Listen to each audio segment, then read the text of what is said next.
everyone, welcome back to my channel and to another video.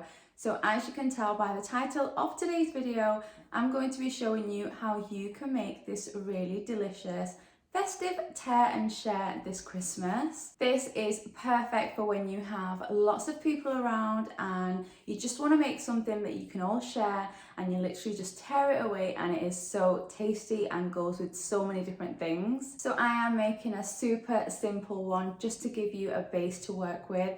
Then you can add other things to it and you can totally jazz it up. And I thought it's a perfect time to share this recipe because it is the holidays now and we're all going to be seeing family and friends, and there's always lots of food involved. So let's go ahead and jump into today's recipe. So to begin with, I've got a large mixing bowl. I'm going to add in 200 grams of self-raising flour and 200 grams of Greek yogurt. So I am going to be making my 2-ingredient dough, which I've made many times before. But basically you just want to knead this together, pretty much mix it up, and it's going to start to come together. It might be a little bit of a sticky dough, but we're going to work with it.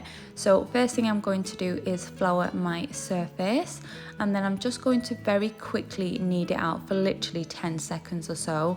I'm just going to roll it while it's on the surface, and then I'm going to try and divide this into 16 equal pieces. You could do this however you want. You can weigh them out if you want to, but they really don't need to be exact. So I'm just going to roughly cut them up into 16 pieces, and then with each piece I'm just going to roll it in my hands. I'm going to kind of flatten it out, make a little well, and then I'm going to fill it with some shredded mozzarella. And then you kind of just want to pinch in the edges and seal it all up, and then you just kind of roll it back up into a little bowl, and you're going to do this with all of the pieces that you have. Now I've got my baking tray lined with parchment paper, and you are literally going to make the shape of a Christmas tree. So you're going to start off by making the triangle. So the way I did it is I placed 5 of my little dough balls on the bottom, then 4, then 3, 2, 1, and then the one extra that I had left, I just made it into a little rectangle for the bottom, as you will see in a minute. So just play around with it, make sure they are sat very close together so that when they bake they kind of just merge into one. So this is what mine was looking like. You can of course make a way more if you want to. I just wanted to make a small one.